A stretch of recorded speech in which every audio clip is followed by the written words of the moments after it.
Bannerghatta national പാർക്കിലൂടെയുള്ള സഫാരിയാണ് നമ്മളിപ്പോൾ ഇവിടെ ആരംഭിച്ചിരിക്കുന്നത്.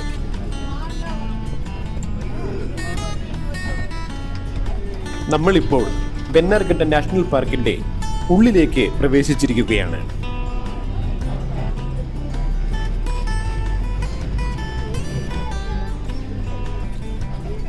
ഒരു വനത്തിലേക്ക് പ്രവേശിച്ച പ്രതീതി നമുക്കിപ്പോൾ കിട്ടുന്നുണ്ടാകും അല്ലേ? ആദ്യമായി നമ്മെ കാത്തിരിക്കുന്നത് ഒരു കൂട്ടം മാനുകളാണ്. രണ്ട് കാറ്റഗറിയാണ് ഇവിടെ ഉള്ളത്. ഒന്ന് കലമാൻ, മറ്റൊന്ന് പുള്ളിമാൻ. വലിയ പാറക്കെട്ടുകളുടെ ഇടയിലൂടെയുള്ള യാത്രയാണ്. അതുകൊണ്ട് തന്നെ വളരെ എക്സൈറ്റ്മെന്റ് നമുക്ക് അനുഭവപ്പെടും.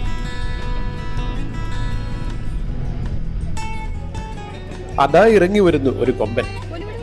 യുവാവാണെന്ന് തോന്നുന്നു. എന്തൊരു ഗാംഭീര്യം അല്ലേ?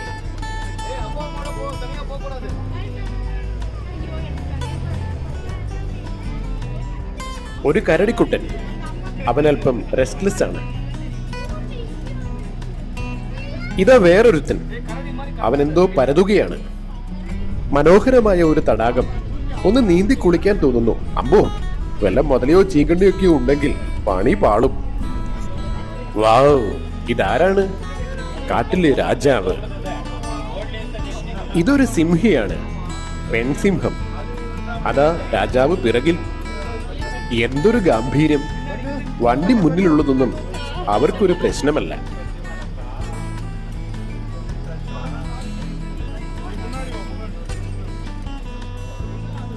രണ്ട് സിംഹികൾ.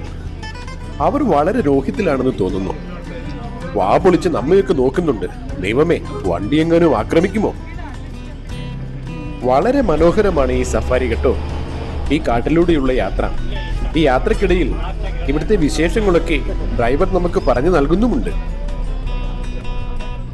ഒന്ന് ശ്രദ്ധിക്കണേ. ദേ നോക്കിക്കേ, ആരാണ് വരുന്നത്? വാവ്, എന്തൊരെടുപ്പ്! കടുവ.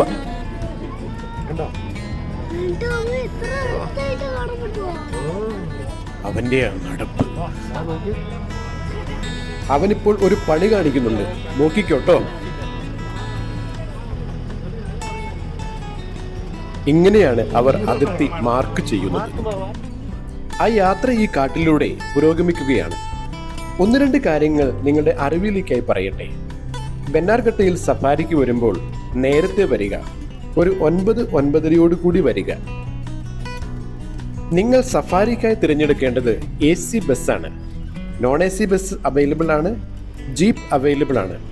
എന്നാൽ നിങ്ങൾ ഈ കാണുന്ന AC ബസ്സേ തിരഞ്ഞെടുക്കാൻ പാടുള്ളൂ.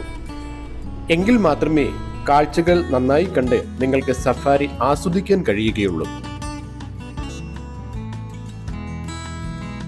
മാഡം അല്പം തിരക്കിലാണ് കേട്ടോ.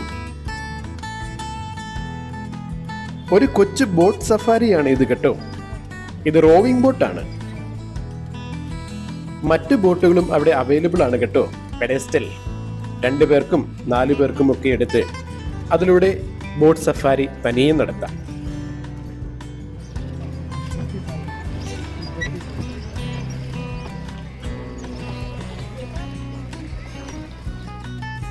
ടേബിൾ ടയേർഡായി. അതുകൊണ്ട് ഒരു കരിക്ക് കുടിക്കാമെന്ന് വെച്ചു. എന്ത് രസമാണല്ലേ അവൻ കരിക്ക് കുടിക്കുന്നത് കാണാൻ.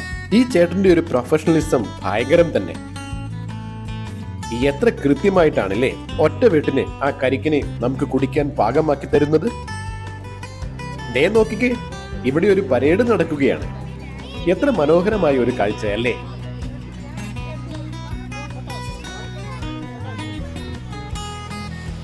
ഈ കാണുന്ന കൊച്ചരുവി ആർട്ടിഫിഷ്യലി ക്രിയേറ്റഡ് ആണ് കേട്ടോ. അവിടെ ഒരു ബട്ടർഫ്ലൈ പാർക്കുണ്ട്. ആ ബട്ടർഫ്ലൈ പാർക്കിനുള്ളിലാണ് ഇത്. ഈ ബട്ടർഫ്ലൈ പാർക്ക് ഒന്ന് സന്ദർശിക്കേണ്ടത് തന്നെയാണ്. വ്യത്യസ്തമായ പൂമ്പാറ്റകൾ. അവ തേൻ നുകരുന്നതും പറന്നു വന്ന് നമ്മുടെ തോളിലിരിക്കുന്നതുമൊക്കെ ഒരു വല്ലാത്ത ഫീൽ തന്നെയാണ്. ബെന്നാർഘട്ട നാഷണൽ പാർക്ക് ഒന്ന് സന്ദർശിക്കേണ്ടത് തന്നെയാണ്. ഒരു ദിവസം മുഴുവൻ ആയാസരഹിതമായി സ്പെൻഡ് ചെയ്യുവാനുള്ള എല്ലാ സാധ്യതകളും അവിടെയുണ്ട്.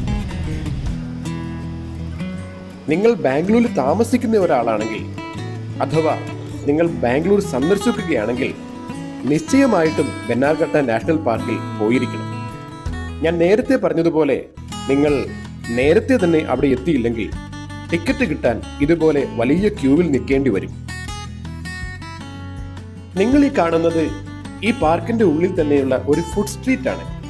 പഴങ്ങൾ, പാനീയങ്ങൾ, മറ്റു ലഘുഭക്ഷണ സാധനങ്ങൾ എല്ലാം ഇവിടെ ലഭ്യമാണ്. അതുകൊണ്ട് വയറിന്റെ കാര്യത്തിൽ ആരും തന്നെ ടെൻഷൻ അടിക്കേണ്ടതില്ല. എന്നാൽ നിങ്ങൾക്ക് ഭക്ഷണം ഉണ്ടാക്കിക്കൊണ്ട് വരുവാനും പറ്റും. അത് നിങ്ങൾക്ക് സ്വസ്ഥമായി ഇവിടെ ഇരുന്ന് കഴിക്കാവുന്നതുമാണ്. ഒന്ന് രണ്ട് കാര്യങ്ങൾ കൂടി നിങ്ങളുടെ ശ്രദ്ധയിലേക്ക് ഞാൻ പറയുകയാണ്. നിങ്ങൾ വരുമ്പോൾ നിങ്ങളുടെ കയ്യിൽ ഒരു കുടയും കുടിക്കാനുള്ള വെള്ളവും കരുതുക. കാരണം സഫാരിക്ക് ശേഷം ഏകദേശം ഒരു 3 കിലോമീറ്ററോളം ഈ പാർക്കിന്റെ ഉള്ളിലൂടെ നടന്ന് കാണുവാനുണ്ട്. ഒരു കംപ്ലീറ്റ് ഡേ നിങ്ങളുടെ ഫാമിലിയോടൊപ്പം ആസ്വദിക്കാനുള്ള മനോഹരമായ ഒരു ഇടമാണ് ബെന്നാർഘട്ട നാഷണൽ പാർക്ക്. അതുകൊണ്ട് നിങ്ങൾ എല്ലാവരും തീർച്ചയായും ബെന്നാർഘട്ട നാഷണൽ പാർക്കിൽ പോകണം.